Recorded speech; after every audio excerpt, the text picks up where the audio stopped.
कल आपके टॉपिक जो चल रहा था बेड डेट और प्रोविजन फॉर बेड डेट, उसका लास्ट मोमेंट पे एंट्रीज हमने कर ली थी और एंट्रीज के बाद आपको पेंडिंग वर्क छोड़ा था, आपसे कहा था कोशिश कर सको तो करके लाना चाहिए था।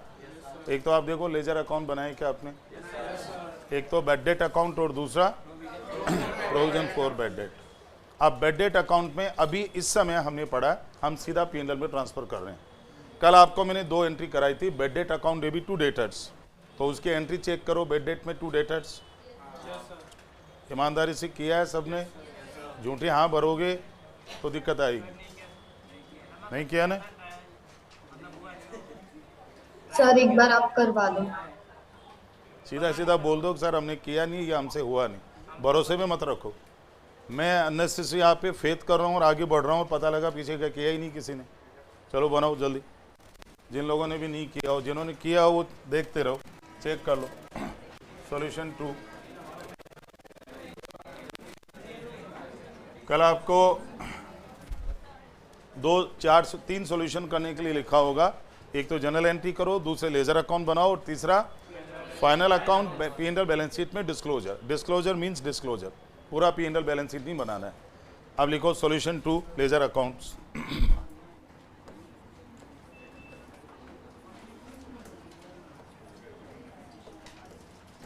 और लेजर अकाउंट अभी हम बना रहे हैं फर्स्ट ईयर के।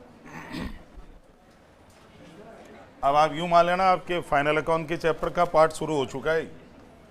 अब ये जो हम यहाँ कर रहे हैं, अब फाइनल अकाउंट के चैप्टर में दोबारा नहीं करेंगे। अब ये यहीं हो गया समझो, और फाइनल अकाउंट के शुरू के 6 इलस्ट्रेशन आपके भरोसे आ जाएंगे, क्योंकि उनमें यही जो क्वेश्चन मैं बना रहा हूँ ऐसे ही क्वेश्चन हैं। और 2 ईयर के भी है। अभी मैंने 2 ईयर का बनवाया था कल, अभी तो हम फर्स्ट ईयर में, सेकेंड ईयर में जाएंगे तो कुछ चीज़ें सीखनी है। अभी एट प्रेजेंट लेजर अकाउंट में पहला बनाइए नंबर 1 बेड डेट्स अकाउंट। और bed debt account only 2-3 lines में, केवल 2-3 लाइन, ज़्यादा नहीं। एक एक एंट्री आमने सामने आएगी बस। और अभी मैं डेट का भी कॉलम यहाँ बना रहा हूँ ये बताने के लिए कि कौन सी एंट्री कब होती है। डेट की भी नॉलेज होनी चाहिए, हमें ये पता होना चाहिए कि कौन कौन सी एंट्री ड्यूरिंग द ईयर होती है, कौन सी entry end of the year होती है।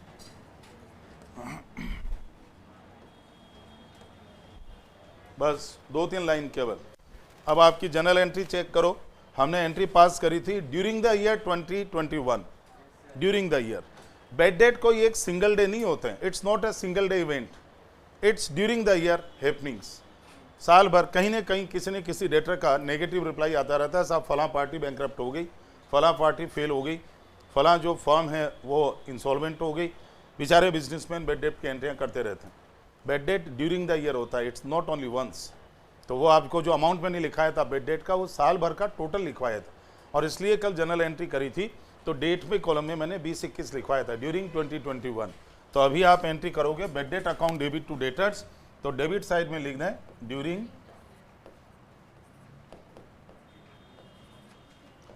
2021 to debtors.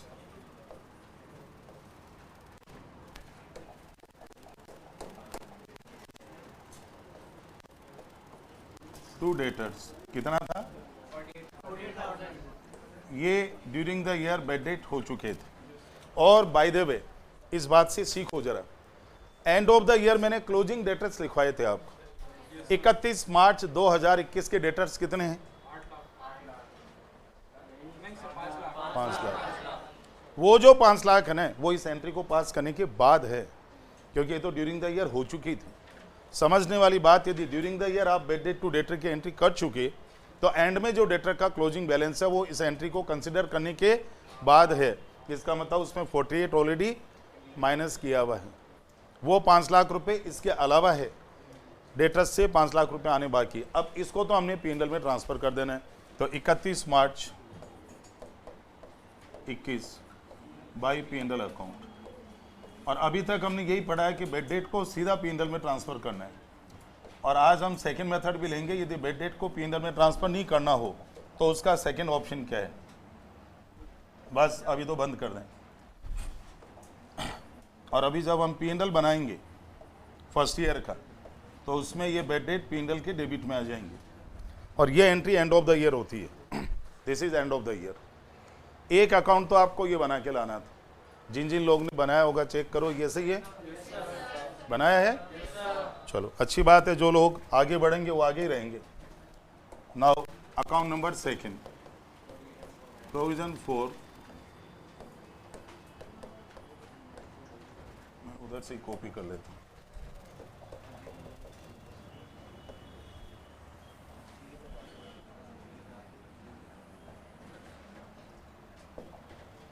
Account number second, provision for bed debts account.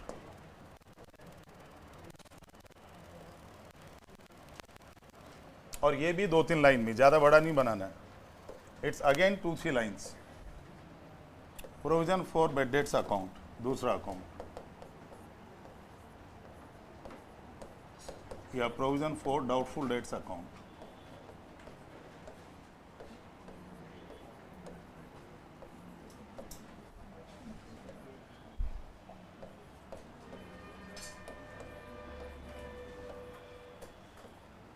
चलिए, अब इसकी जो एंट्री है ना, वो ड्यूरिंग द ईयर नहीं, इसकी एंट्री ड्यूरिंग द ईयर नहीं, इसकी entry end of the year होती है। प्रोविजन साल के अंत में बनते हैं और साल के अंत में ही कम होते हैं तो वो P&L में जाते हैं। प्रोविजंस P&L से ही बनाए जाते हैं और P&L में ही एक्सेस अमाउंट, सरप्लस अमाउंट यदि रह जाती है तो ट्रांसफर हो जाता है। अभी इस क्वेश्चन में हमने सरप्लस प्रोविजन फर्स्ट ईयर में तो कोई बात ही नहीं है, आगे क्वेश्चन लेंगे उसमें देखेंगे प्रोविजन आपका ज़्यादा है या कम है। ये तो पहला साल है और इस क्वेश्चन में पहली बार प्रोविजन बन रहा है और provision and of the year बनता है। संभावना में बनता है कि हमारे इस साल 48,000 के डेटर्स डूब गए, तो शायद इस साल के क्लोजिंग डेटर्स जो 5 लाख बचे रह गए अभी भी, उसमें से भी अगले साल कुछ ना कुछ डेटर्स डूबेंगे। पहली बात प्रूडेंस, भविष्य में होने वाला कोई भी नुकसान आज प्रोवाइड करो। दूसरी बात कंजर्वेटिज्म, भविष्य में आपके साथ नुकसान हो सकते हैं, फायदे नहीं हो सकते, इस बात के लिए तैयार रहो। तीसरी बात मैचिंग कॉन्सेप्ट, ये माल इस साल आपने बेचे, सेल्स इस साल हुई, प्रॉफिट इस साल हुआ, तो खर्चा बेचारे अगले साल के माथे क्यों, खर्चा भी इसी साल बुक करो, अंदाज पे कर लो, एस्टिमेशन पे कर लो। दैट्स वाई एंट्री 31 मार्च 21 को P&L account debit to provision for doubtful debt, और ये आपने 5 लाख का कितना परसेंट, 10%, तो 50,000। अब इस साल के P&L में 48,000 को बेड डेट है वो तो होंगे एक्चुअल, और ये होंगे अंदाज, 98 का बर्डन आएगा पूरा। और अब प्रोविजंस के balance carry forward, brought forward होते हैं, ये ट्रांसफर होते हैं, और ये असेट के अगेंस्ट में प्रोविजन है, लायबिलिटी का प्रोविजन नहीं है। लायबिलिटी का प्रोविजन होता है पर्सनल अकाउंट, क्योंकि आपको किसी को चुकाना होता है। प्रोविजन फॉर टैक्सेशन, सरकार को टैक्स देना है, उसका provision, that's a personal account. Provision for gratuity, provision for compensation, provision for pension, provision for any damage, ये प्रोविजंस पर्सनल अकाउंट होते हैं। आपको किसी को चुकाने के लिए तैयारी करनी है कि हमें देना पड़ सकता है, लेकिन असेट के अगेंस्ट के प्रोविजन पर्सनल अकाउंट नहीं होते, वो आपके रियल अकाउंट के डिडक्शंस होते हैं, और वो रियल अकाउंट में से ही माइनस करके बताए जाते हैं, जैसे ये सामने एग्जाम्पल पड़ा। अभी हम बैलेंस शीट बनाएंगे, बैलेंस शीट में डिस्प्ले देंगे, इसको लायबिलिटी साइड में नहीं बताएंगे क्योंकि लायबिलिटी प्रोविजन नहीं है, ये असेट के अगेंस्ट में प्रोविजन है, और इसको बैलेंस से कैरी फॉरवर्ड करेंगे। To balance carried down 31 March 21, to balance carried down.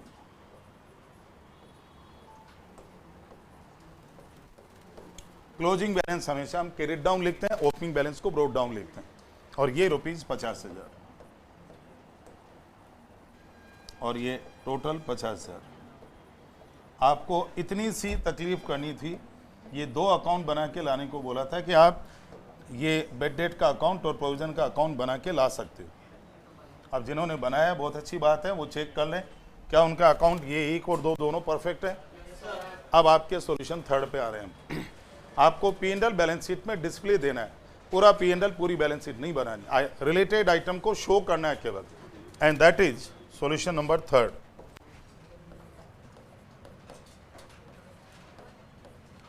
Profit and loss account.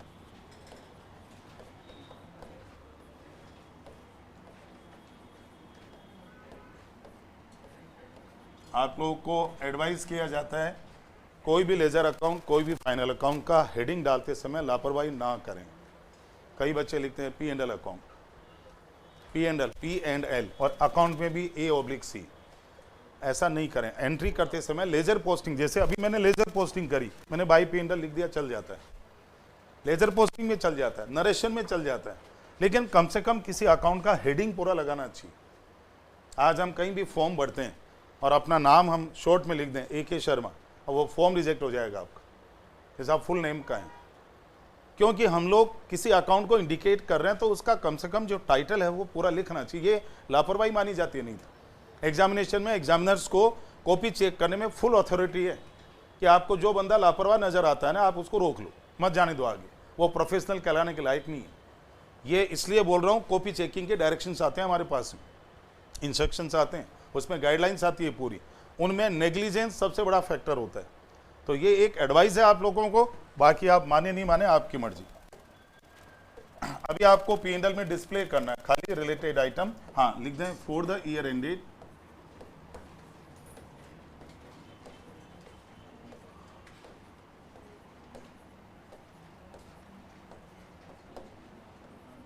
March 21।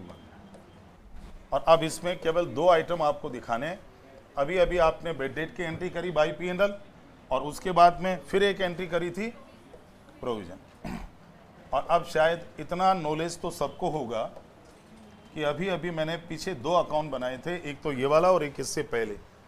इसमें मेरे कॉलम ये काहीं का था, मैंने लिखा चाहिए नहीं, लेकिन ये काहीं का कॉलम है, डेट का कॉलम। फाइनल अकाउंट पे कभी डेट का कॉलम नहीं होता है, क्योंकि फाइनल अकाउंट बनाए जाते हैं साल के अंत में, और वो उस पर्टिकुलर डे के दोनों फॉर्मेशन, इसलिए डेट का कॉलम नहीं बना के और सीधी सीधी P&L में 2 एंट्री आपको पास करनी है। एक तो 2 बेड डेट्स, 2 बेड डेट्स, एक दूसरा 2 प्रोविजन 4 बेड डेट्स।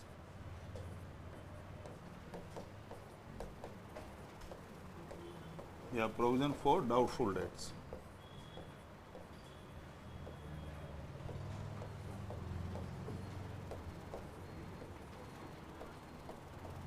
रुपीज ये तो थे 48 और ये 50,000।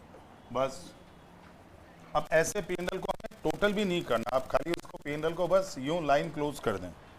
टोटल भी लगाएंगे कोई फायदा नहीं है, टोटल लगेगा कहाँ से? P&L हमारे पास फुल साइज है ही नहीं।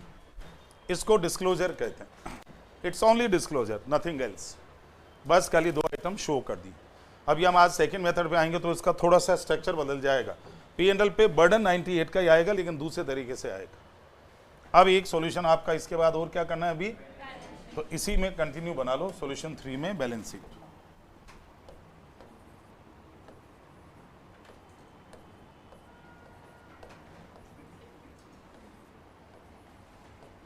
एज ऑन 31 मार्च 2021। और अभी तो हम बैलेंस शीट प्रोप्राइटरी फर्म की बना रहे हैं। आपको ध्यान हो तो प्रोप्राइटरी और पार्टनरशिप फर्म की बैलेंस शीट पे कोई लॉ एप्लीकेबल नहीं होता है, लेकिन कंपनियों की बैलेंस शीट किसके अकॉर्डिंग बनती है?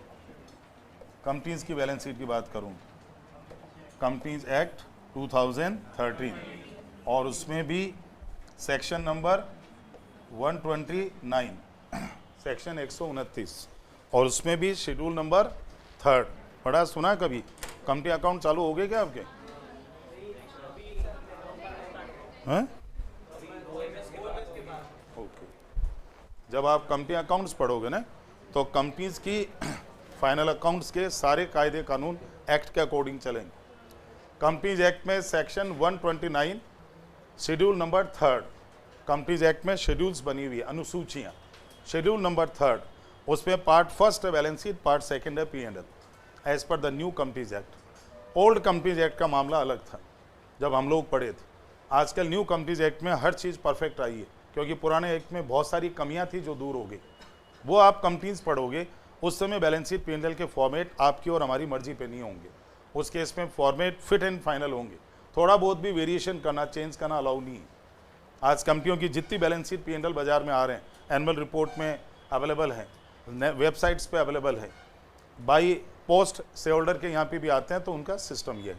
तो अभी हम यहाँ बैलेंस शीट बना रहे हैं प्रोप्राइटरी फर्म की, और इस पर कोई कायदे कानून, कोई लॉ एप्लीकेबल नहीं होता, इसलिए हम लोग थोड़ा सा इसमें अपने हिसाब से हाथ में रखते हैं कि मेरी मर्जी, मैं किसी भी तरह से आइटम शो करूं। और ये हॉरिजॉन्टल फॉर्म है, कंपनीज की बैलेंस शीट P&L बनते हैं वर्टिकल में, वहाँ हॉरिजॉन्टल बंद हो गया, 2011 से बंद हुआ था। कंपनीज एक्ट तो 2013 में रिप्लेस हुआ था, पुराने कंपनीज एक्ट में ही बंद हो गया था।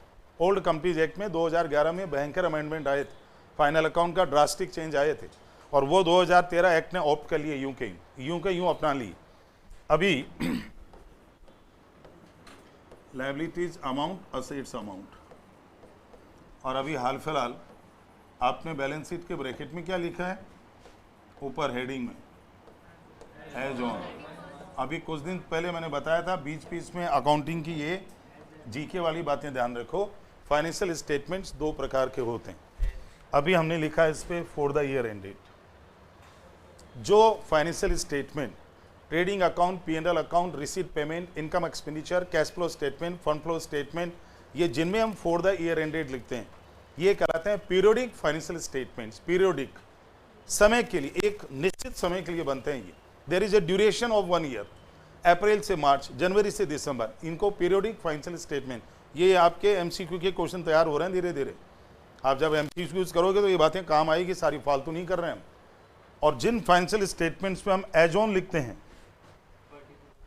कंपनीज में तो एज ऑन की जगह एज एट होता है। एज ऑन ग्रामेटिकल एरर है, ग्रामर की mistake, it should be as at, but proprietary partnership में चल जाता है क्योंकि एक्ट बना हुआ नहीं है। ये जो एज ऑन या एज एट है, ये 3 होते हैं total. One is a balance sheet, second is statement of affairs, जो हमें इनकम्प्लीट रिकॉर्ड के चैप्टर में बनाना सीखना है, और तीसरा होता है ट्रायल बैलेंस। इन तीनों पे एज ऑन या एज एट होता है, और ये कहलाते हैं पोजीशन फाइनेंशियल स्टेटमेंट। ये किसी एक पर्टिकुलर दिन की स्थिति बताते हैं, पोजीशन बताते हैं। बैलेंस शीट फाइनेंशियल पोजीशन बताती है as on today, as on March. P&L account profitability बताता है पूरे साल की, वो ईयर कवर करता है। और बैलेंस शीट ता जिंदगी, लाइफ कवर करती है पूरी। किसी ऑर्गेनाइजेशन ने बर्थ कब लिया था, कोई ऑर्गेनाइजेशन शुरू कब से हुआ था, चाहे प्रोप्राइटरी पार्टनरशिप या कंपनी, उसका बर्थ डेट क्या था, तब से आज तक उनके पास में क्या है। एज ऑन टुडे, कितनी आपकी धन संपदा है, कितनी आपकी लायबिलिटीज, दायित्व है, इसको एज ऑन कहते हैं। It's a position financial statement. Technical बातें हैं ये। फाइनेंशियल स्टेटमेंट्स आप आगे 3 बार पढ़ोगे। Financial statement of profit oriented undertaking, financial statement of non profit oriented undertaking, और financial statement from incomplete record. उस समय ये बातें नॉलेज में। और ये आपके प्रॉब्लम सबसे बड़ी है कि पहला क्वेश्चन 25 मार्क्स का जो आता है, उसमें ये सारी जीके काम आएगी। वहाँ फिर मुझे कोई क्वेश्चन आपको बताना ही नहीं पड़ेगा, पढ़ते जाओगे और आंसर खुद ही देते जाओगे कि सर हमने डिस्कस कर लिए थे चलते कोर्स में। वो जो 25 मार्क्स का जो पेपर है, उसको अलग से कोई क्लास नहीं ली जाती है, ये चलती क्लासेज में तैयार होते हैं वो 25 नंबर, और 25 में से 25 आते हैं पूरे। अभी इस अकाउंट की असेट साइड में, सॉरी बैलेंस शीट की असेट साइड में करंट असेट्स,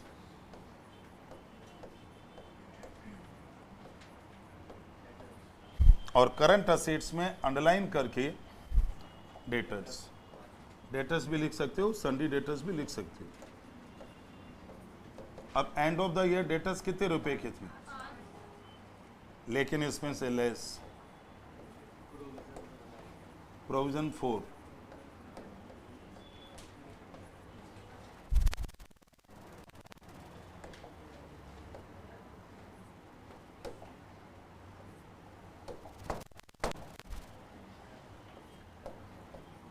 डाउटफुल डेट्स शायद 50,000, और आउटर कॉलम में 450। ये बैलेंस शीट में प्रोविजन को बताने का तरीका है। आखिरी बार आपसे बोल रहा हूँ, गलती कभी मत करना। पूरे कोर्स में आपके मुंह से निकलना भी नहीं चाहिए कि sir provision for bad date या प्रोविजन फॉर डाउटफुल डेट, इधर लिख दो लायबिलिटी में, गलती मत कर देना। प्रोविजन फॉर डेप्रिसिएशन, अभी पीछे हमने डेप्रिसिएशन का टॉपिक पढ़ा था, याद हो तो, और उसमें भी provision for depreciation balance sheet में असेट में से माइनस करके बताया था। प्रोविजन फॉर अनरियलाइज्ड प्रॉफिट, अभी हमें डिपार्टमेंटल अकाउंटिंग पढ़ना है, उसमें पूरे चैप्टर में अनरियलाइज्ड प्रॉफिट चलेगा, प्रोविजन बनेगा, वो भी इन्वेंट्री में से माइनस करके, स्टॉक में से माइनस करके बताते हैं। कोई भी प्रोविजन यदि किसी असेट के अगेंस्ट में बनता है तो वो असेट में से ही माइनस होता है, लायबिलिटी में नहीं आता है कभी भी, क्योंकि वो आपको किसी को पे नहीं करना होता है। ये 50,000 हमें किसी को चुकाने नहीं है, हमें अंदेशा है, हमें इस बात का डर है 5 लाख में से शायद 50 नहीं आएंगे तो हमें 4-50 से आएंगे। बैलेंस शीट में असेट्स में प्रूडेंस अड़े आती है। कभी भी किसी असेट को बढ़ा चढ़ा के मत दिखाओ, ओवर एस्टिमेट मत करो, अंडर एस्टिमेट कर लो चल जाएगा। आप उसकी रिकवरी में कोई पैसा डूबत का प्रोविजन बना लो, लेकिन यह मत बोलो कि हमें 5 लाख पूरे आ जाएंगे। आपका एक्सपीरियंस बोल रहा है अभी ड्यूरिंग द ईयर आपके 48,000 रुपये डूबे, शायद और डूबेंगे। और शायद आपको कुछ पार्टियों की तो खबर है कि हमारे 100 कस्टमर की लिस्ट है 5 लाख रुपए की, उसमें 2 जने आफत में चल रहे हैं, उन 2 जनों का बिजनेस तबाह हो चुका, बर्बाद हो चुका है, और लगभग वो लोग अपना पैसा दे नहीं पाएंगे। इतनी खबर आ गई तो उनका प्रोविजन बना लो। AS 4 अकाउंटिंग स्टैंडर्ड 4 आपके जब भी कोर्स में आएगा तब पढ़ो। Events occurring after balance sheet date, balance sheet date के बाद में घटने वाली घटनाएं, दुर्घटनाएं, अच्छी या बुरी घटनाएं, उनके लिए भी प्रोविजन बनते हैं। यदि आपने 31 मार्च को ईयर एंड किया और 15 अप्रैल को आपके पास न्यूज आई साहब आपकी एक पार्टी गई काम से और उसमें 50,000 रुपये थे आपके डूब गए, आप इमीडिएट प्रोविजन बना लो, क्योंकि आपकी बुक्स अभी फाइनल नहीं हुई है। कभी भी ईयर एंड होते ही बुक्स तैयार नहीं हो जाती, हमारी बहुत बड़ी गलतफहमी होती है। मार्च बिल्कुल टाइम लगता है, टाइम लगता है, सेम डे। क्या दुनिया में, पूरे इंडिया की बात करें हम, क्या इंडिया में देश के सारे लोग प्रोप्राइटर, पार्टनर या कंपनियां या NPO 31 मार्च 2022 को शाम को बुक्स क्लोज करके सील ठप्पे लगा के साइन करके शाम को घर चले गए थे? अप्रैल में, पूरे अप्रैल में बैकडेट में काम होता है और आप लोग ऑडिट्स करोगे कल को। अब तो खैर ये सितंबर एंड आ गया तो अब तो टैक्स ऑडिट की लास्ट डेट और चल रही है, वरना करीब करीब अप्रैल मई जून में ऑडिटर ऑडिट कर रहे होते हैं और उस समय मार्च की किताबें खुली हुई रहती है, ओपन रहती है, क्लोज नहीं होती है। वो ऑडिटर बहुत सारे करेक्शंस कराते हैं बैक डेट में, अकाउंटेंट से बोलते हैं चल इधर बैठ, ये क्या एंट्री करी तूने, समझ में नहीं आता तेरे को, पढ़ा लिखा नहीं है तू, एंट्री कर वापस, रेक्टिफिकेशन कर। एडजस्टमेंट और रेक्टिफिकेशन एंट्री पूरे ऑडिट के दौरान चलती है और इसलिए बुक्स खुली रहती है। जब ऑडिटर जाते हैं तो बुक्स को क्लोज करके audit report, final account sign वाइन करके सील ठप्पे लगा के बोर्ड ऑफ डायरेक्टर्स को थमा जाते हैं। फिर बोर्ड ऑफ डायरेक्टर अपनी मीटिंग बुलाते हैं और उनकी मीटिंग में फाइनल अकाउंट डिस्कस होते हैं और उनमें कोई चेंजेस करने हैं तो वो चेंजेस की रिकमेंडेशन देते हैं और उसके बाद बोर्ड ऑफ डायरेक्टर बुक्स को अप्रूव करते हैं। कंपनियों में बुक्स ऑफ अकाउंट्स को अप्रूवल करने की पावर बोर्ड ऑफ डायरेक्टर्स के पास, शेयर होल्डर्स के पास नहीं है। ये सारा प्रोसीजर आप कंपनी अकाउंट्स में पढ़ोगे फाइनल अकाउंट के चैप्टर में। अभी हमारा जो जितना काम हमें करना था वो हो चुका। अब अभी मैं फिर कहूँगा बैलेंस शीट का टोटल मत लगा देना, हमने खाली डिस्प्ले करना आइटम को, हमें पूरी बैलेंस शीट नहीं बनानी। ये आपका यहाँ जाके 1 साल का सॉल्यूशन हुआ है। अभी कल आपको लिखवाया था एंट्रीज पास करो, लेजर अकाउंट बनाओ, P&L बैलेंस शीट में डिस्प्ले करो, एक सॉल्यूशन हुआ है। अब दूसरा सॉल्यूशन क्या करना है इसी में, नेक्स्ट ईयर 21-22। अब 21-22 में वही तीनों सॉल्यूशन सीरियल से चालू करो, पहले लिख दो। कल आपने देखो ईयर 1 लिखा था क्या, ईयर का हेडिंग लगाया था मैंने, बोला तो था 2020-21, अब लिखो 2021-22, सेकेंड ईयर लिख दो 2021-22। सेंटर में लिखना है सेंटर में लिख दो, लेफ्ट हैंड को लिखना है लेफ्ट हैंड को लिख दो। किसी को कहीं कोई डाउट, कोई शक हो, कोई बात पूछनी हो, मैंने पहले भी कहा था हेजिटेट मत करना, संकोच मत करना। कोई छोटी छोटी बात पूछने में ये मत सोचना बाकी लोग क्या कहेंगे, हम भी सब हंसेंगे, गलत फहमी यही है। नॉलेज लेना, आज हमें भी कई चीज़ें नॉलेज नहीं होती, हम भी बच्चों से पूछते हैं यार ये देखना जरा अटक गया, ये चल नहीं रहा, देखना जरा ये लॉगिन नहीं हो रहा, हम भी पूछते। क्यों, जरूरी नहीं है कि हर किसी को सब कुछ आता है। हम लोग आपसे टेक्नोलॉजी सीखते हैं क्योंकि हम इतने फ्रेंडली नहीं है, और आप लोग टेक्नोलॉजी में बहुत एडवांस्ड हैं, बहुत फॉरवर्ड, हर चीज़ आप सीखते हो करते हो, हमें नहीं आता। इसलिए कहीं किसी को कोई डाउट हो, कुछ हो, साथ के साथ बोल देना। आगे जितना उस डाउट को छुपाओगे वो उतना बड़ा नासूर बन जाएगा आगे जाके। फिर आगे जब हम प्रैक्टिकल बड़े बड़े क्वेश्चन करेंगे, लोग दौड़ेंगे और वो बंदा बैठा रहेगा कि मेरे नहीं समझ में आ रहा। चलिए अब 2021-22 अंडरलाइन जनरल एंट्रीज सॉल्यूशन। हाँ जी सर, लेजर में डेटर का अकाउंट क्यों नहीं बनाया? मैंने केवल 2 इंपॉर्टेंट अकाउंट के लिए आपसे बोला था, इसलिए मैंने डेटर का अकाउंट नहीं बनाया। और यदि बना भी लूँ मान लो तो सन्डी डेटर अकाउंट में आपको क्या साल भर की इंफॉर्मेशन पता है? आप ये बताओ सन्डी डेटर के अकाउंट की शुरुआत कैसी होती होगी? बैलेंस ब्रोट डाउन, मैंने आपको बैलेंस लिखवाया नहीं लास्ट ईयर, 19-20 का बैलेंस कहाँ लिखवाया मैंने? फिर करंट ईयर में डेटर्स में और क्या क्या एंट्री होती है? माल बेचने की, पैसा आने की, BR आने की, चेक आने की, डिसऑनर होने की, बैड डेट की, डिस्काउंट की, सेल्स रिटर्न की, फिर मुझे आपको 15-20 ट्रांजेक्शन लिखवाने पड़ेंगे। ऐसे कैसे बना लोगे डेटर अकाउंट? इसलिए नहीं बनवाया। मैं अभी पहले टॉपिक लूंगा आगे, how to prepare debtor and creditor account, वो क्लियर करूंगा, फिर क्वेश्चन दूंगा आपको, फिर लिखाऊंगा लंबा चौड़ा क्वेश्चन, ये डेटर अकाउंट बना के लाना। अभी मैं उस टॉपिक पे आया ही नहीं, इसलिए मैंने डेटर अकाउंट को होल्ड पे रखा हुआ है। मैंने इसलिए आपको सर इन्फॉर्मेशन वॉइस नहीं आ रही। आवाज़ नहीं आ रही? नहीं, सही है तो सर आ रही है। सब आ रही है। आप लॉग आउट लॉग इन कर लो जिनकी प्रॉब्लम है। हाँ, मेरे यहाँ से कोई इशू नहीं है। जिनको नहीं आ रही है लॉग आउट लॉग इन कर लो। हाँ जी, 2021-22 पहले जनरल एंट्रीज। अब एक काम करो, 2021-22 में देखो during the year bad date कितने हुए, करो एंट्री और डेट के कॉलम में लिख दो ड्यूरिंग 21-22, क्योंकि वो एक दिन के नहीं है, वो साल भर के होते हैं। ड्यूरिंग 21-22 डेट के कॉलम में क्या एंट्री करोगे? Bad debts account debit to debtors. Bad debts में बी साइलेंट होता है, डेटर्स में क्रेडिटर्स में ये बी साइलेंट होता है। बेड डेप्ट्स नहीं होता है, बेड डेट्स होता है, DEBTS डेट, इसमें बी साइलेंट रहता है। Bad debts account debit to debtors और अमाउंट 60,000, 60,000, 60,000। नरेशन वही लिख दो, being bad debts written off during the year. ये ड्यूरिंग द ईयर के बेड डेट होते हैं जो राइट ऑफ होते हैं।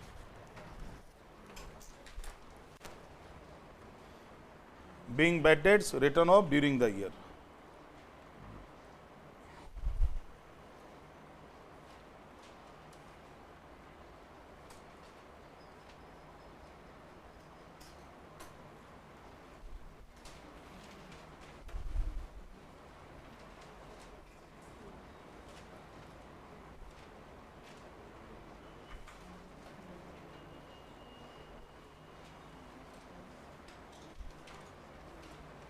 हो गया जी, आगे बढ़ो। अब ये बताओ, एंड ऑफ द ईयर ये तो पीएनएल में जाएगा ही जाएगा, जाएगा ही जाएगा ना, तो पीएनएल वाली एंट्री भी कर दो entry PNL to bad debts 31 March 22 को, लिया 31 मार्च 22 को PNL debit to profit and loss account debit to bad dates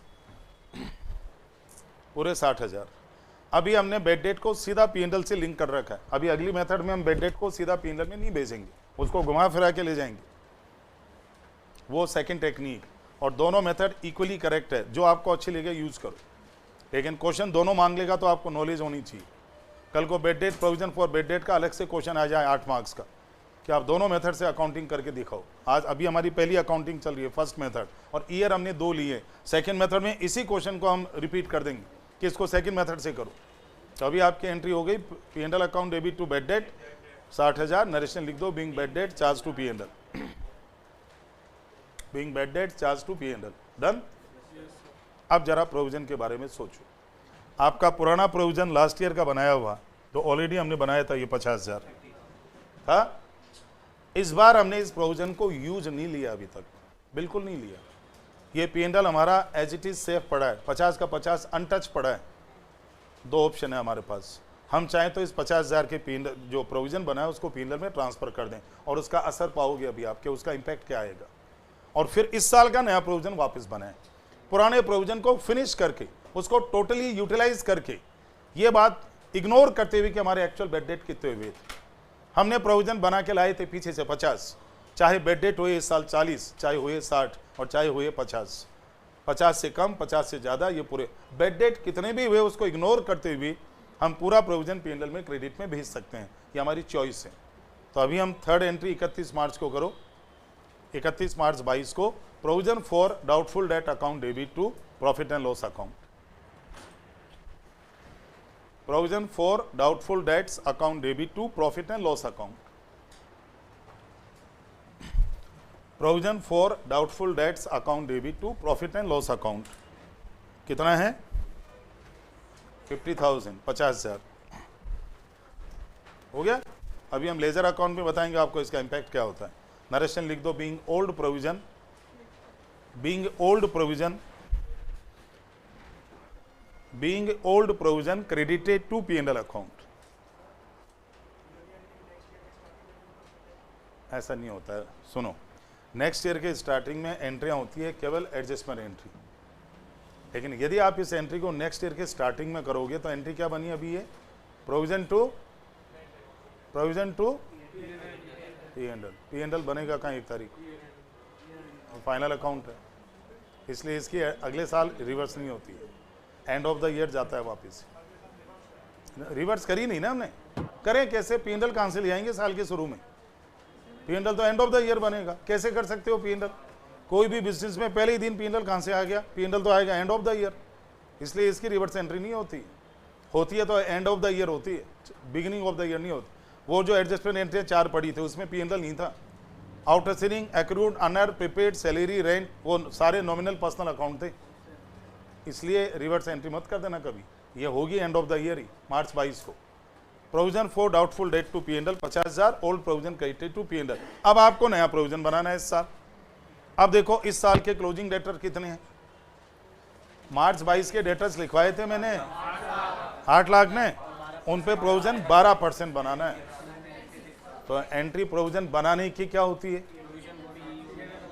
provision debit नहीं होता है, हाँ बनाओगे तो प्रोविजन क्रेडिट होगा, प्रोविजन खत्म करते हैं जब डेबिट होता है, अकाउंट्स के स्टूडेंट हो, प्रोविजन का बैलेंस सीआर होता है, और बनाना है तो और सीआर करो, खत्म करना है तो डीआर करो, घटाना है तो डीआर करो, अकाउंट की नेचर पे जाया करो डीआर सीआर पे।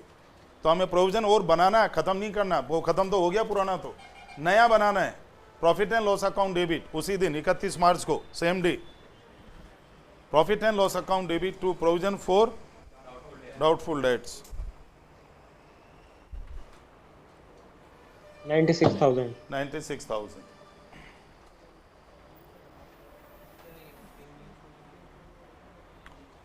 Profit and loss account debit to provision for doubtful debts, हाँ नरेशन लिखवा रहे हैं अभी, अमाउंट लिख दो 96,000, narration being provision made for, being new provision कर दो, being new provision made for doubtful debts, being new provision made for doubtful debts and charge to P and L.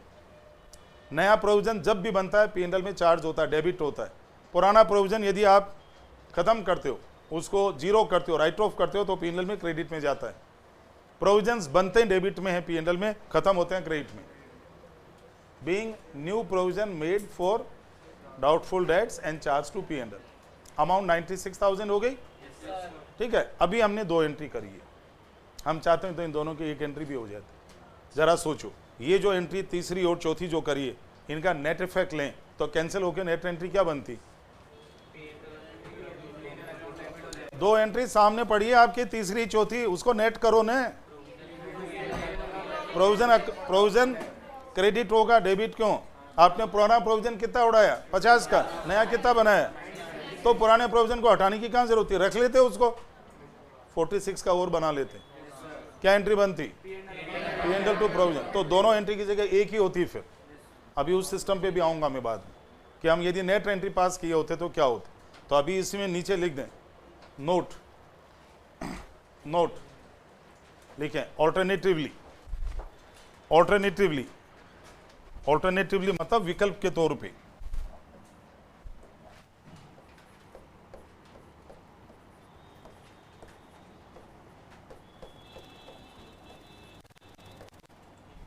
Alternatively in place of, alternatively in place of entry number 3 and 4, alternatively in place of entry number 3 and 4, the following net entry, the following net entry could be passed. Alternatively in place of entry number 3 and 4, entry number 3 और 4 की बजाय, उनकी जगह the following net entry could be pass, आप एक entry भी कर सकते थे। अब 2 बार एंट्री करना, एक एंट्री करी provision account debit to P and L 50,000, एक एंट्री करी P and L to provision 96,000, तो एक ही कर देते, वो 50 को हटाने की क्या जरूरत थी, उसको रख लेते, 46 का प्रोविजन और बना लेते, पुराना 50 और नया 46, टोटल 96 हो जाता। Entry profit and loss account debit to, profit and loss account debit to provision for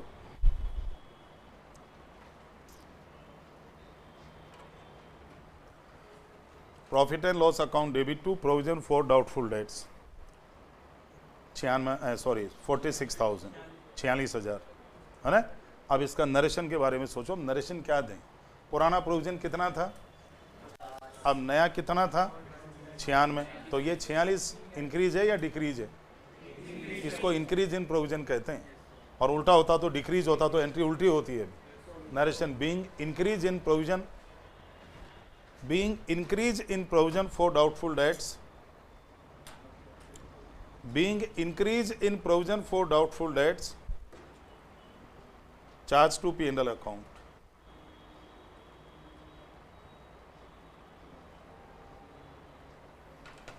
Being increase in provision for doubtful debts charge to P&L account।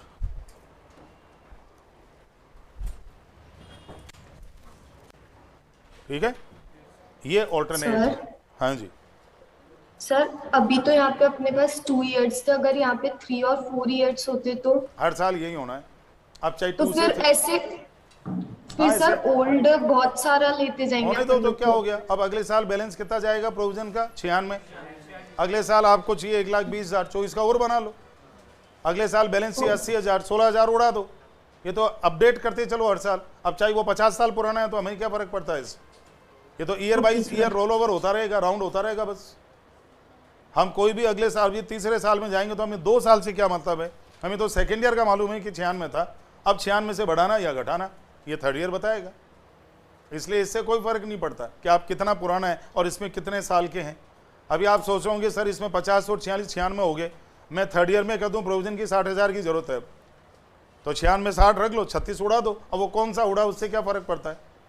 Provision account balance sheet में आने वाले account हमेशा accumulated होते हैं, cumulative होते हैं। उनमें कभी ये नहीं दिया जाता कौन सा साल का कितना है, मिक्स होता जाएगा वो। इसलिए कभी ईयर वाइज ब्रेकअप मत कर देना कि इसमें 46 और 50 अलग अलग है, मिक्स हो गया वो।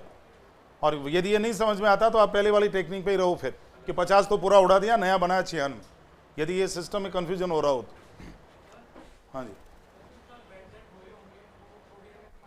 वो सेकंड मेथड है। इसीलिए तो है ना कि हमने प्रोविजन को यूज ही नहीं लिया, वो सेकंड मेथड है। वो अभी समझ में आएगी जब हम पूरा फिनिश कर देंगे क्वेश्चन को, सेकंड मेथड भी कर चुके होंगे, तब आपका पूरा सीन क्लियर होगा। सर आज समझ में आया इनका मतलब क्या होता है, इसीलिए हम इतना टाइम दे रहे हैं। अब हाँ जी,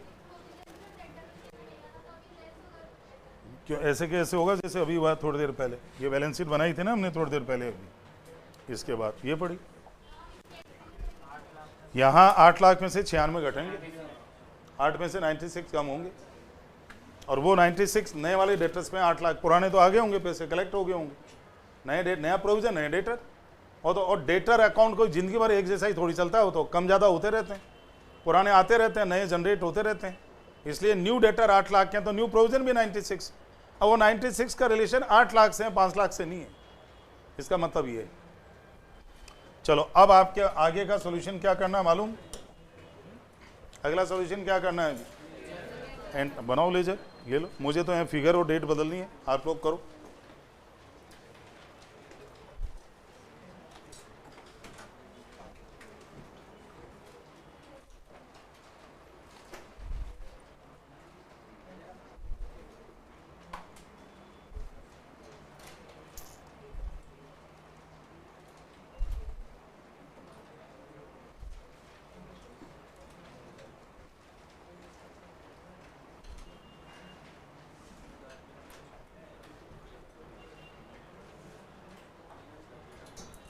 बोलो हुआ क्या, बनाओ।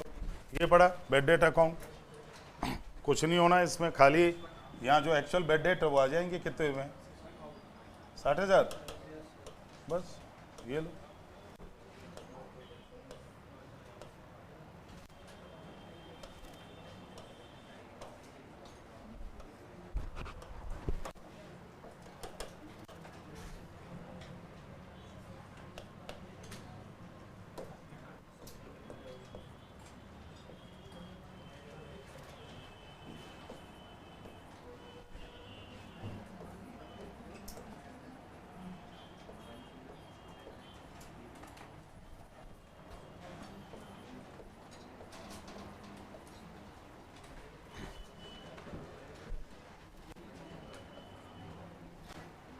ये बेड डेट अकाउंट।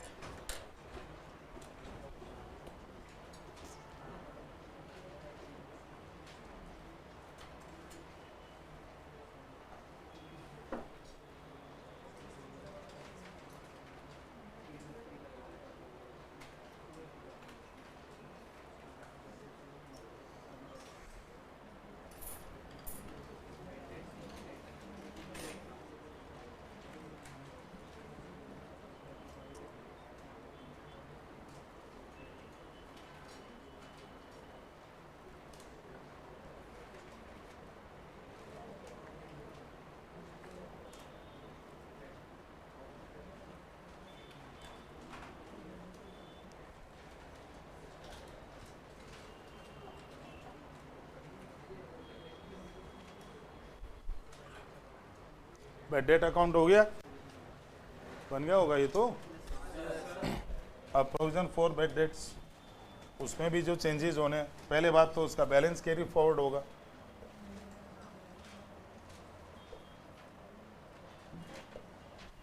बैलेंस आएगा पीछे से,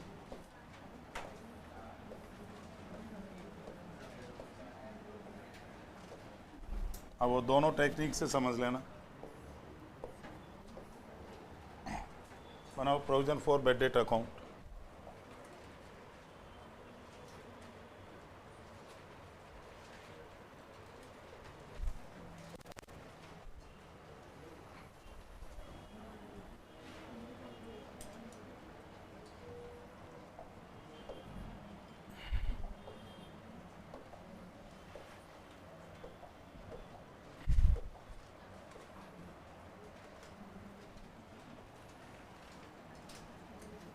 अकाउंट बन गया हो तो बोलो, बन गया।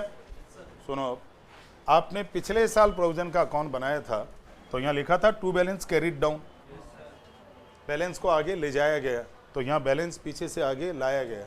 By balance 1 April 21, by balance broad down, ये ओपनिंग बैलेंस। अब आज और अब से आदत डाल लेना, प्रोविजन यदि पीछे से आगे लाए जाते हैं तो प्रोविजन का ओपनिंग बैलेंस क्रेडिट होता है, बाई बैलेंस ब्रोड डाउन से खुलता है। ये पीछे से प्रोविजन आगे लाया गया और 1 अप्रैल को, और अब हम 1 अप्रैल को इसको पीएनएल में ट्रांसफर नहीं कर सकते क्योंकि 1 अप्रैल को पीएनएल बनता ही नहीं है। पीएनएल कब बनेगा? तो इस प्रोविजन को हमने टोटली पीएनएल में भेज दिया था, पीएनएल के क्रेडिट में ट्रांसफर कर दिया था। अब यदि मैं इस प्रोविजन को पीएनएल में ट्रांसफर करूंगा तो क्या एंट्री बनाऊंगा? पीएनएल डेबिट क्यों कर रहे हो? नया नहीं बना रहे हम, इस प्रोविजन को खत्म कर रहे हैं। क्यों नहीं सोच रहे हो कि सीआर बैलेंस को खत्म करना है तो इसको डीआर करो ना। 31 मार्च 22 टू पीएनएल अकाउंट, और ये पुराना प्रोविजन 50,000 यहां से पीएनएल में ट्रांसफर। अब पीएनएल में जाके अभी सीन जनरेट होगा कि इसको वहां ले जाने का मतलब क्या है, क्यों ले जा रहे हैं इसको हम वहां। अब ये पीएनएल में समझ में आएगा सब। हो गया ये। अब आपकी देखो एंट्री नंबर 3 ही तो है, ही 4 करी थी ना हमने, तो एंट्री नंबर 1 थी bad debt to debtor, second थी पीएनएल टू बेड डेट, 2 तो हो गई, वो तो पिछले अकाउंट में हो गई ना। और इसमें एंट्री हुई है आपकी provision for bad debt debit to PNL. अब ये old provision credited to PNL, अब ये खत्म हो गया। अब इस बार नया बनाया गया वापस। अब न्यू प्रोविजन वापस बनाने की entry 31 March 22 by PNL account, और ये नया प्रोविजन 96,000। अब इस अकाउंट से समझ लो, प्रोविजन जब पीछे से लाए जाते हैं तो बाई बैलेंस ब्रोड डाउन, उसको पीएनएल में भेजा जाता है तो टू पीएनएल, नया बनाया जाता है तो बाई पीएनएल। और अब इसको आगे ले जाएंगे अगले साल मार्च 22 टू बैलेंस कैरिड डाउन। ये क्लोजिंग प्रोविजन है 96,000, और बैलेंस शीट में यही आने वाला है टोटल 146।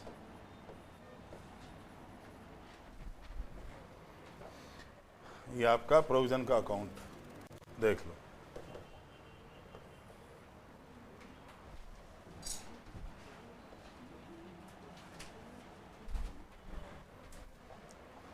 चेक करो इसको, बन गया। ये ग्रॉस टेक्निक है, इसको ग्रॉस टेक्निक कहते हैं। हमने पूरा प्रोविजन पीएनएल में भेजा और पूरा नया बनाया, ये ग्रॉस टेक्निक। अब मैंने एक नोट लिखवाया था नीचे और एक एंट्री कराई थी कि हम 2 एंट्री की जगह 1 भी कर सकते थे। क्या एंट्री थी वो? तो उस केस में ये वाली एंट्री नहीं होती। बोलो, आप लोग ने बना लिया ना पूरा। अब उसमें कटिंग मत करना, मैं बोर्ड पे चेंज कर रहा हूँ, आप लोग जस्ट पेन डाउन करो, इसको फिनिश करो पहले। अभी है कुछ लोगों का बचा हुआ है।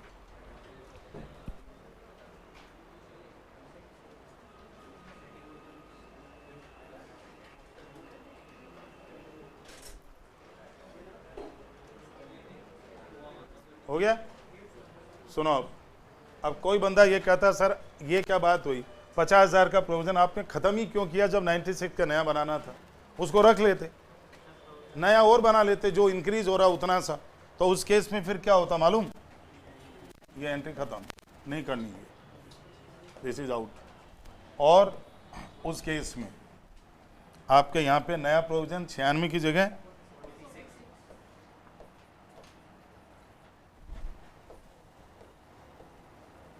ये ऐसे होता। फिर क्या फर्क पड़ गया इससे?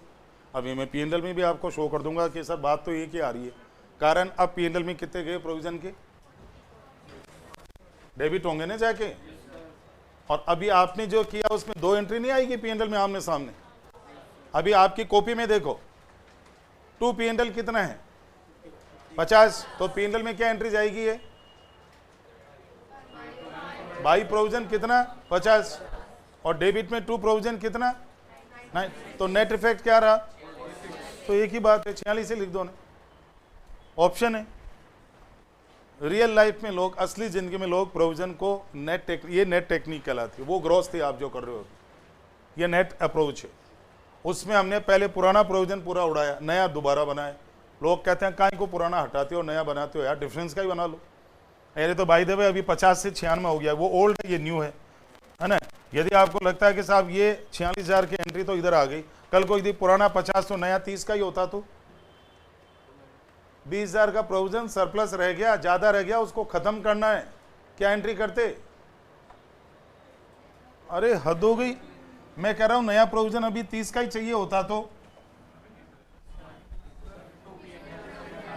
Yes, to balance carried down 30,000। तो ये एंट्री जो आप यहां करके बैठे हो ये बाई पीएनएल क्या होती है इस साइड में? फिर वो एंट्री इधर आ जाती डेबिट में। 2 पीएनएल अकाउंट 20,000 और ये भी 31 मार्च का। फिर ये एंट्री नहीं आती आपकी, ये नहीं आती इधर। ये तब होता जब पुराना प्रोविजन ज्यादा नया कम होता। इसको कहते हैं डिक्रीज इन प्रोविजन। 20,000 का प्रोविजन खत्म हो गया, कम हो गया, हमें जरूरत ही नहीं है 50 की, हम आगे 30 ही ले जाना चाहते हैं। आगे हमें 30 के डूबने की संभावना है, 96 के डूबने की संभावना ही नहीं है।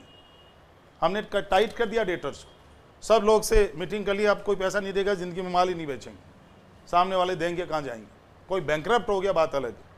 तो अब ये प्रोविजन पीएनएल में 20,000 रुपये क्रेडिट में जाएगा। और अब इसमें भी कोई 2 अप्रोच फॉलो करना चाहे तो ग्रॉस अप्रोच जो अभी आप करके बैठे हो। यहाँ 2 पीएनएल में कितने आते फिर? वो 50। और ये क्या होता बाई पीएनएल कितने? 30। अब आपके पीएनएल में 50 और 30, 50 क्रेडिट में 20 डेबिट में, तो नेट तो 20 ही, ये 30 डेबिट में तो वही बचेंगे ना। ये नेट अप्रोच। लेकिन अभी हम ग्रॉस अप्रोच से चल रहे हैं। अभी आप किताबों में आओगे, आप कहोगे सर ये तो ऐसे कर रहे हैं, तो मैं कहूँगा ये नेट अप्रोच फॉलो कर रहे हैं।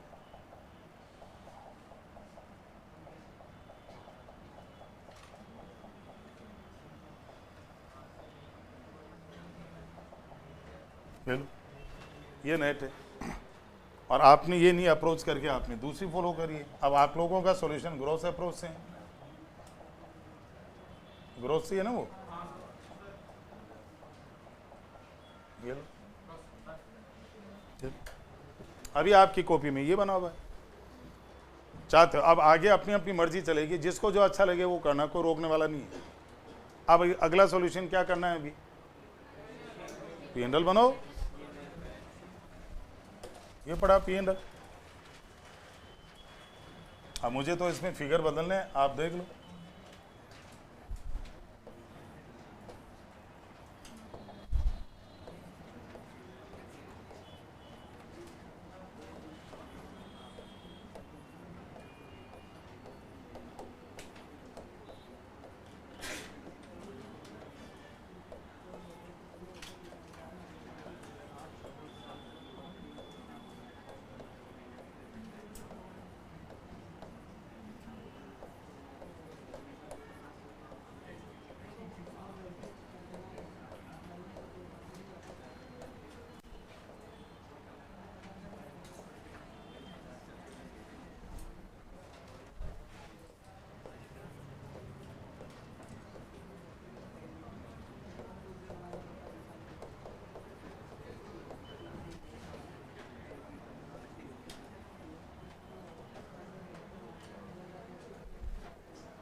चलो जल्दी करो फटाफट।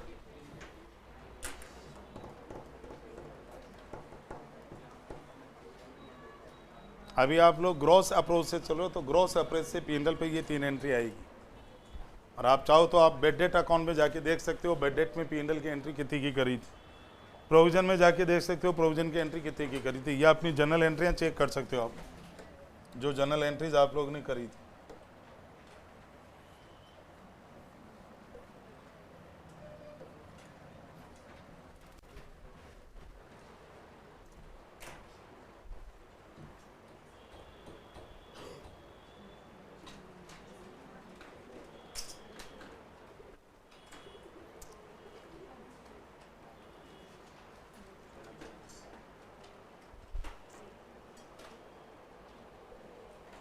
हो गया। अब इस पी&एल को ढंग से समझो। इस साल 60,000 के बेड डेट हुए, 60,000 रुपये एक्चुअल में डूब गए। पीछे से प्रोविजन कितना आ रहा था, वो प्रोविजन क्यों बना के लाए थे हम? इस साल शायद 50,000 डूबेंगे ऐसी उम्मीद करके आए थे हम, और आपकी उम्मीद काफ़ी हद तक सही भी थी। 50 से नहीं डूबे बल्कि 60 डूब गए। तो भी देखो प्रोविजन एक ढाल होता है। आप कोई खर्चे या लॉस का प्रोविजन बना ले तो ढाल की जगह, मतलब वो बहुत बड़े नुकसान को होल्ड कर लेता है, अपने ऊपर ले लेता है। अब आप देखो सामने 50 पड़े, देखा जाए तो ये प्रोविजन आप पीछे से बना के नहीं आ रहे होते आज, तो आज ये 50 क्रेडिट में नहीं होते, तो आपके पी&एल में लोड आता 60 और 96, 156 का। प्रोविजन बनाने के चक्कर में 60 में से कितना अमाउंट ऑलरेडी कवर हो गया, तो लोड 10 का ही रहा ना। अब वो तो इतना तो डिफरेंस रहेगा, क्योंकि प्रोविजन क्या एग्जैक्ट होते हैं हमेशा? क्या कोई व्यक्ति ये यूं भरोसे के साथ कह सकता है देखना अगले साल इतने ही डूबेंगे? फिर वो प्रोविजन ही कहाँ हुआ, फिर अंदाज ही कहाँ हुआ, फिर तो रियल हो गया। रियलिटी में कोई नहीं जानता क्या होना है, आप केवल एक संभावना लेके चलते हो। आप शायद पीछे से इमेजिन करके प्रिज्यूम करके आए थे, ये सोच के आए थे इस साल शायद 50,000 रुपये डूबेंगे, डूब गए 60। कल को कम भी डूब सकते थे। कल को मैं कहता हूँ इस साल आपके बेड डेट 40 ही थे, तो कोई बात नहीं, 10,000 का प्रोविजन बच गया आपका, नया आपने ये बना लिया। अब आप देखो इस पी&एल पे नेट इफेक्ट, कुल लोड कितना आया पी&एल पे इस साल?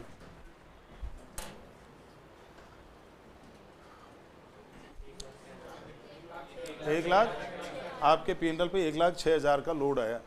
पीछे से प्रोविजन बना के नहीं आ रहे होते तो आज 1,56,000 का लोड आता, क्योंकि वो एंट्री नहीं होती उधर। प्रोविजन इसीलिए बनाए जाते हैं कि आज हमने पहले ही प्रोविजन बना लिया, तो इसी साल मान लिया कि 50 डूबेंगे। अब पिछले साल के पी&एल में देखो कितने चार्ज हुए थे लास्ट ईयर के पी&एल में।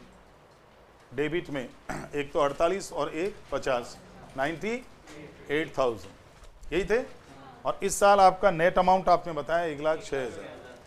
यदि पिछले साल से प्रोविजन बना के ना आए होते तो लास्ट ईयर आपकी पी&एल में एंट्री आती खाली 48,000 की, 50 की एंट्री नहीं आती। लेकिन वो 50 इस साल भारी पड़ता आपको। और अब सोचो वो 50,000 रुपये जो डूबे वो पिछले साल के डेटर्स के इस साल के पी&एल को खा जाते। अब ये आपकी ग्रॉस अप्रोच। अब यदि कोई कहे सर ये एक एंट्री इधर है एक एंट्री इधर है, पुराना प्रोविजन हटा रहे हो नया बना रहे हो, दोनों को नेट करें तो यदि उधर की एंट्री पूरी उड़ा दूं, एक बार साफ ही कर दूं, तो यहाँ कितने रह जाएंगे? तो भी 46 और 60 कितने हो गए? इम्पैक्ट में कोई फर्क नहीं आना, 1,6 का बर्डन तो आना है। अब एंट्री 3 करो चाहे 2 करो, नेट अप्रोच यूज लो या ग्रॉस अप्रोच, बर्डन तो P&L पे आना है, वो सेकंड अप्रोच। ये आपका P&L में प्रेजेंटेशन। अब बैलेंस शीट पे आओ। ये पड़ी बैलेंस शीट, चलो ये 22,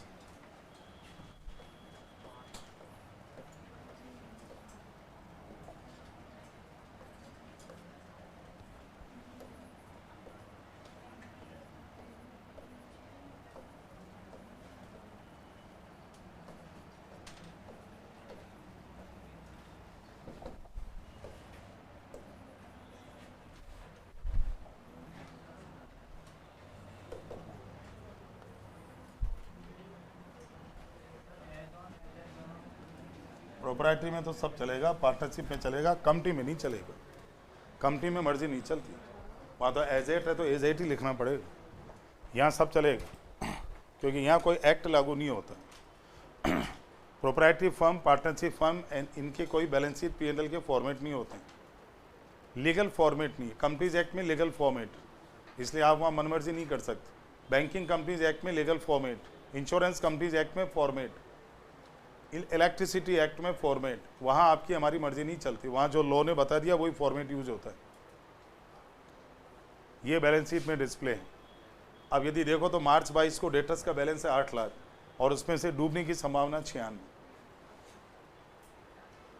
और ये 96 नया प्रोविजन है। यदि आपको नेट अप्रोच में तकलीफ होती है तो छोड़ दो उसको, जाओ ही मत नेट पे, वरना फिर वो आएगा सर 96 में तो 50 भी शामिल है, पुराने भी। ऐसा कुछ नहीं है, हमने प्रोविजन को अपग्रेड किया केवल, इसलिए यदि उसमें टेंशन होती है तो छोड़ दो टेक। इसलिए मैंने वो टेक्निक कॉपी में कराई नहीं आपको, हम ग्रोथ से चल रहे हैं। हालांकि आप मॉड्यूल में आओगे, आपकी बुक में तो दोनों हैं, ग्रोथ भी है नेट भी है। वैसे रियल लाइफ में नेट अप्रोच चलती है। अब आपने P&L में 46 का प्रोविजन बनाया होता, 50 पुराना था, क्यूमुलेटिवली 96। यहाँ तो हर हालत में आप चाहे कोई से भी अप्रोच यूज ले लो, यहाँ तो 96 ही घटेंगे। यहाँ ऐसा मत करना कि हाँ यहाँ कुछ फर्क नहीं पड़ेगा। Any approach you can use. आप चाहो तो ये अकाउंट आपने अभी भी बनाया था प्रोविजन का, ये सेकंड वाला, इधर टू P&L, उधर बाई P&L, उधर 50 गए, इधर नया बना, ये 4 एंट्री करी। यदि मैंने थोड़ी देर पहले चेंज करके बताया था कि ये 50 यदि मैं हटा दूं और बाई P&L 46 कर दूं, तो भी बैलेंस शीट में तो 46 ही घटेंगे, क्योंकि न्यू लेटेस्ट प्रोविजन ये वाला अपग्रेडेड प्रोविजन है। इसका बैलेंस शीट पे कोई असर नहीं पड़ेगा, बैलेंस शीट में 96 जाएंगे। हाँ, यदि आप ये 50 और 96 की 2 एंट्री नहीं करके 46 की करोगे तो आपके P&L अकाउंट पे फिर ये एंट्री हटके यहाँ 46 की आ जाएगी। P&L में असर पड़ेगा, हालांकि इंपैक्ट वही आना है, लेकिन P&L में एक एंट्री कम हो जाएगी और बैलेंस शीट में कोई फर्क नहीं पड़ेगा, चाहे अब आप कोई सी भी टेक्निक यूज करो, क्योंकि आपका लेटेस्ट प्रोविजन 96 का है। तो इंक्रीज डिक्रीज और इसमें कंफ्यूज मत होना। होगी बैलेंस शीट? ये बैलेंस शीट बना ली क्या सबने? देखो अब इसका मतलब क्या हुआ, मार्च 22 के दिन 8 लाख के डेटर्स की पूरी लिस्ट में से 96,000 डूबने की संभावना है। रिलायजेबल वैल्यू 7,04,000। ये बैलेंस शीट, ये आपका ये कंप्लीट क्वेश्चन हुआ है एक मेथड से, जब हम प्रोविजन को सीधा बेड डेट को सीधा P&L में ले जा रहे हैं। अब आप देखोगे आपका ये बेड डेट अकाउंट 1 नंबर पे जो बनाया था हमने, टू डेटर बाई P&L। कोई बंदा के साहब क्या जरूरत थी इसको P&L में ले जाने की, फिर आपने प्रोविजन क्यों बनाया था? आपको क्या जरूरत थी ये दोनों आमने सामने दिखाने की? इधर आप दिखा रहे हो 60, उधर दिखा रहे हो 50, क्या जरूरत थी इस बात की? आप देखा जाए तो आपका 50 का प्रोविजन बना पड़ा है और 60 डूबे, तो नेट एक्स्ट्रा बेड डेट कितने हुए? 10,000 ही तो हुए। क्यों बता रहे हो दोनों को? और इनफैक्ट आप इस प्रोविजन की बात करो, ये प्रोविजन 50 का आपका बना हुआ है, 96 आपको चाहिए, ये P&L में 2-2 एंट्री क्यों कर रहे हो? और वो बेड डेट को भी P&L में सीधा क्यों ले जा रहे हो? बेड डेट को भी प्रोविजन में मर्ज कर दो। अब वो अभी इसी क्वेश्चन का सॉल्यूशन पाओगे आप, और अच्छे से तसल्ली से बैठ के देखना है, इम्प्लीकेशन वही आना है। अभी आपके P&L पे लोड कितना आया था? ये लोड से मेरा मतलब नेट इफेक्ट। अब ये सेकंड मेथड में देखना 1,6 आएगा, बैलेंस शीट में भी वही 8 लाख माइनस है, कोई फर्क नहीं पड़ेगा। लेकिन ये P&L की तीनों एंट्री पता सिमट जाएगी, अब तीनों ही नहीं आएगी, अब एक एंट्री आएगी केवल। न उधर बाई प्रोविजन होगा 50, न इधर टू बेड डेट होगा 60, केवल इधर टू प्रोविजन होगा 1,06,000। वो इन तीनों फिगर को समेट देगी सेकंड वाली टेक्निक, और वो प्रोविजन अकाउंट में मिक्स कर देगी। ये बेड डेट भी यहाँ डायरेक्ट नहीं आएगा P&L में, वो प्रोविजन में जाके रूट होके आएगा, प्रोविजन में घूम फिर के आएगा यहाँ, वो सेकंड मेथड। अब लिखो, कल देखना कल हेडिंग क्या लगाया था, मेथड फर्स्ट लिखा था क्या? कल का हेडिंग देखो, हाँ वही वाला इफ बैड डेट वाला जो लिखा था, वो क्या लिखा था उसमें? मेथड फर्स्ट है ना। अब लिखो method second. Provision for bad date और बैड डेट की अकाउंटिंग की दो मेथड, एक होता है बैड डेट को पी&एल में सीधा ले जाना, एक होता है बैड डेट में पी&एल को सीधा ना ले जाके प्रोविजन से घुमा के ले जाना, प्रोविजन से रूट करके ले जाना।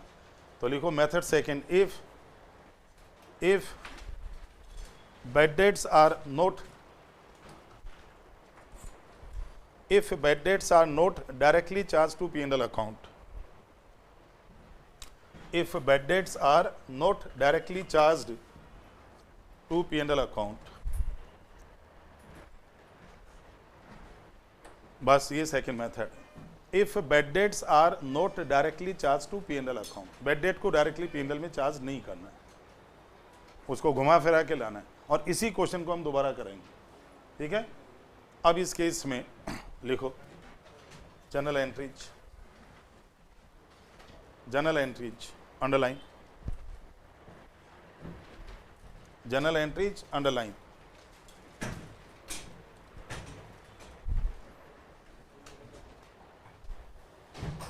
लिखो पहली number 1, actual bad debts, heading लगा रहे हैं पहले एंट्री का, actual bad debts written off during the year, actual bad debts written off during the year. Current year में जो bad debt actually right of होंगे, एक्चुअली डूबेंगे, उसकी एंट्री तो हर हालत में वही होनी है, उसमें कोई चेंज नहीं हो सकता। क्या एंट्री थी?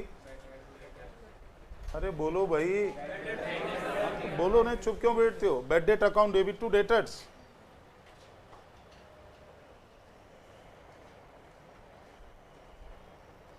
Bad debts account debit to debtors, narration being bad debts written off during the year.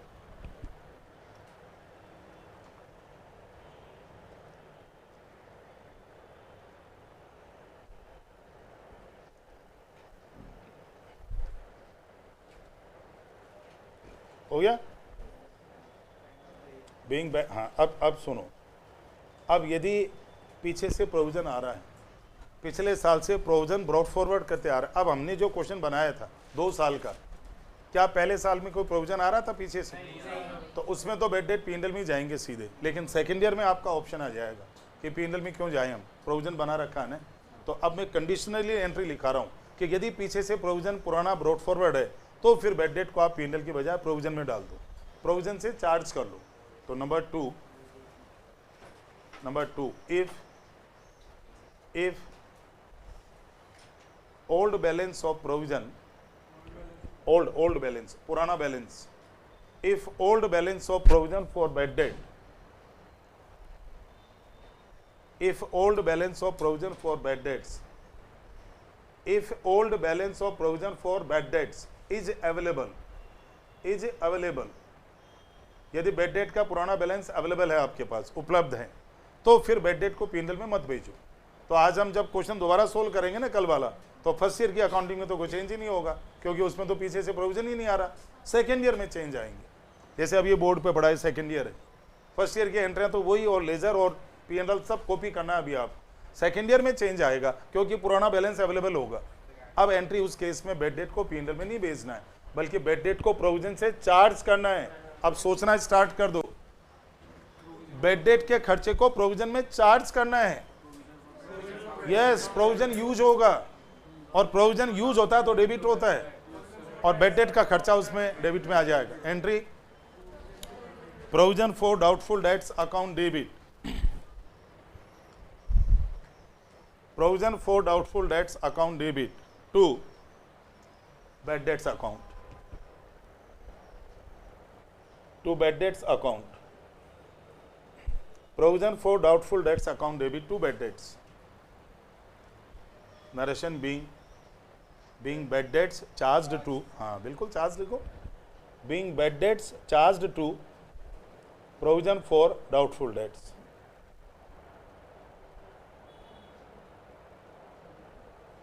being bad debts charged to provision for doubtful debts। हो गया? अब पता है इसका असर क्या पड़ेगा? ये बैड डेट आपको P&L में जाते हुए नजर नहीं आ रहा है, कहाँ जा रहा है ये? तो बात है कि वो प्रोविजन को कंज्यूम कर गया, तो अब आपका नया प्रोविजन ज्यादा बनाना पड़ेगा। फिर जैसे अभी पुराना प्रोविजन कितना था 50 और नया था 96, तो आप नेट एंट्री कर रहे होते तो आपको 46 का बनाना होता। इस बार आपने प्रोविजन को बेड डेट से राइट ऑफ किया तो प्रोविजन तो खत्म हो गया पुराना, नया आपको ज़्यादा बनाना पड़ेगा। अभी सब सामने आएगा, चिंता मत करो। अगली एंट्री लिखो।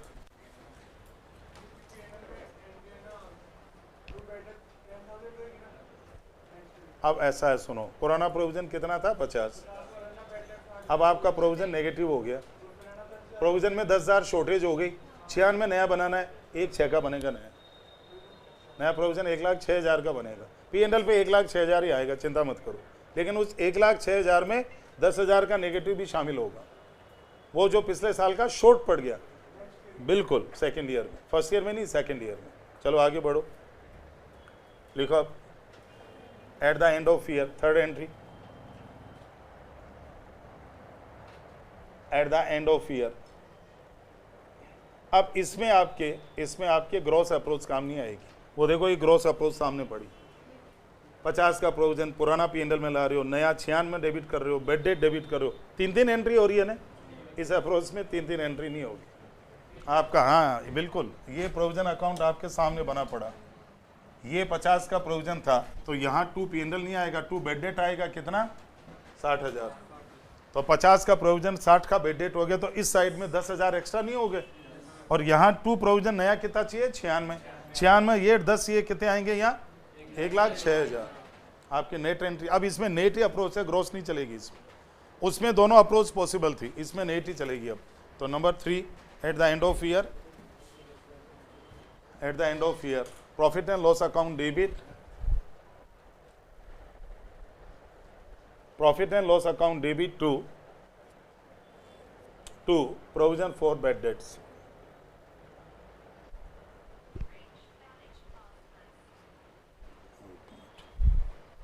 हाँ राकेश जी बोलो।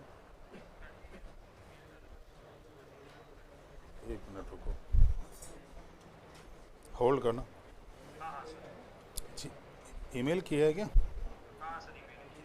आपने? वो बिल जनरेट किया होगा, ये हटा दोगे ना वापस? तो इसमें क्या मैं मतलब आपको रिप्लाई करूं?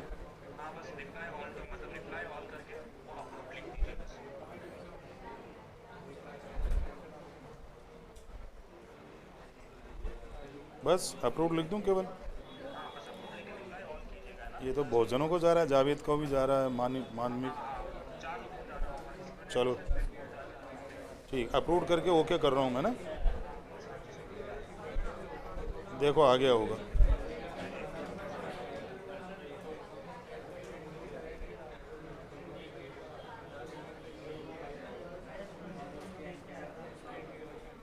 आ गया?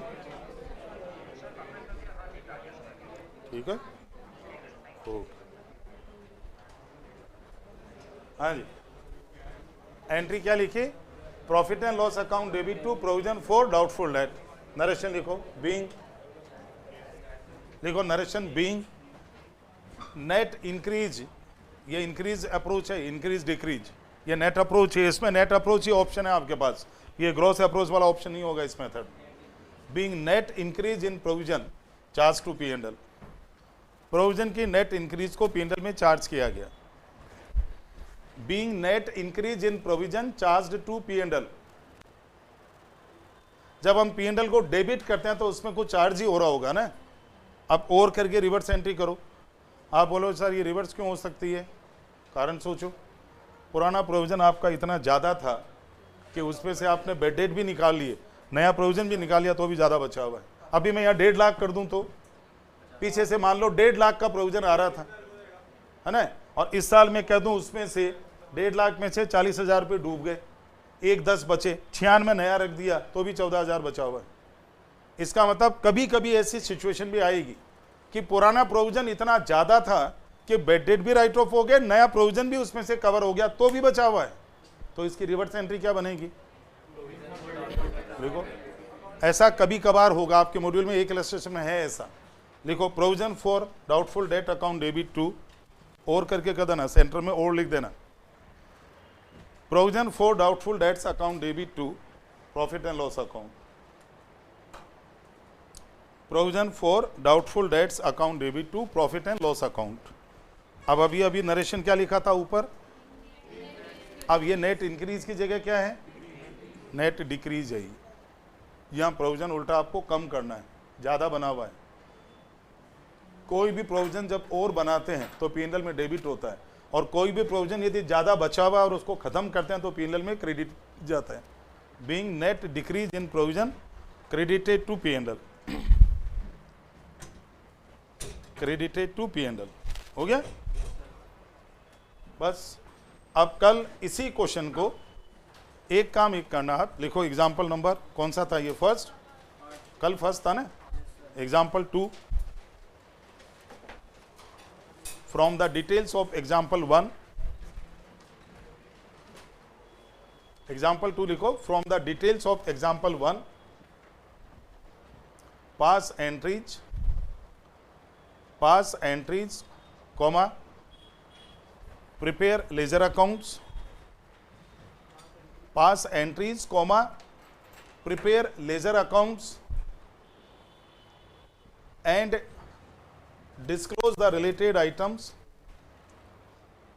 रिपीट करिए एक बार। from the details of example number 1, pass journal entries, comma, prepare ledger accounts, ledger वो दो ही बनाने हैं आपको, बेड डेट और प्रोविजन, डेटर्स का नहीं बनाना है अभी, डेटर्स की तो मैंने इन्फॉर्मेशन नहीं लिखाई। Prepare ledger accounts and disclose the related items, disclose the related items in final accounts, disclose the related items in final accounts under second method, under second method, second जो आज पढ़ी हमने वो मेथड है।